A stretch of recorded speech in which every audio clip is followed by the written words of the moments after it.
আসসালামু আলাইকুম বন্ধুরা, আজকের নতুন কেবলই এই জিরো বাচ্চাগুলো নামে হেসারি থেকে সংগ্রহ করে নিয়ে আসলাম আমার বন্ধুর হেসারির থেকে। আমি যেহেতু আমার হেসারিটা বন্ধ আছে, আর যাদের হাঁসের বাচ্চা লাগবে, হাঁসের বাচ্চা কিংবা কি দরকার তারা আমার সাথে যোগাযোগ।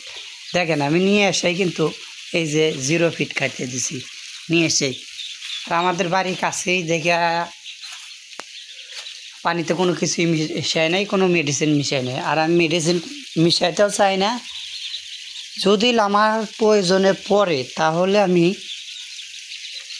মিশাবো, আর যদি না প্রয়োজনে পড়ে তাহলে কিন্তু আমি মিশাবো না। আমার ওই গত পূর্বে বড় হাঁস আছে, এই ছোটো হাঁসও আছে। ওই চালানটা আর 1 মাস পরে বিক্রি করে দেবো। আবার একটু আবার এটা আবার অল্প হাঁস যত্ন করবেন, আপনি লাভবান হবেন।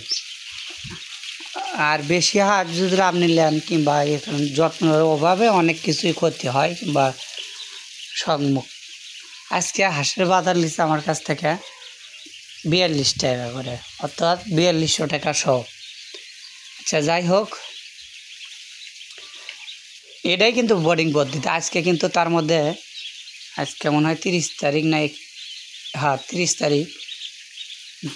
আমাদের বগুড়া অঞ্চলে একটু বৃষ্টি হচ্ছে, মানে মাঝে সাঝে করে। তারপরেও কিন্তু আমি এই টাইমে হাঁসের বাচ্চা নিলাম। আমি বেশিরভাগ ভালো হয় রোদের সময়। আচ্ছা যাই হোক, কালকের দিন মনে হয়, কালকের দিন আর পরের দিন এরকম আবহাওয়া থাকতে পারে।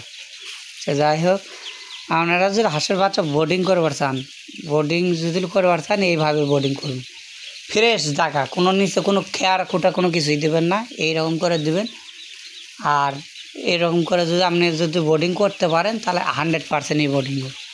এই যে সিটে দিচ্ছে, মানে এই সিটে দেওয়া খাবার খাবো, মানে 2-3 দিন এইভাবে সিটে দেওয়া খাবার খাবো, তারপরে আর সিটে দেওয়ার দরকার নেই। 3 দিন পর থেকে আর সিটে দেওয়ার কোনো প্রয়োজন নেই। আচ্ছা সবাইকে ধন্যবাদ। চ্যানেলটা সাবস্ক্রাইব করবেন, লাইক করুন, শেয়ার করুন। যে কোনো সমস্যায় আমার যারা মেল করেন কিংবা কমেন্ট করেন তারা কিন্তু সেই ওষুধের কমেন্টে আমি কিন্তু রিপ্লাই দিই, মানে কোন ওষুধ খাওয়াতে হবে, কার হাঁসের কী সমস্যা হলো। সবাইকে ধন্যবাদ, আল্লাহ হাফেজ।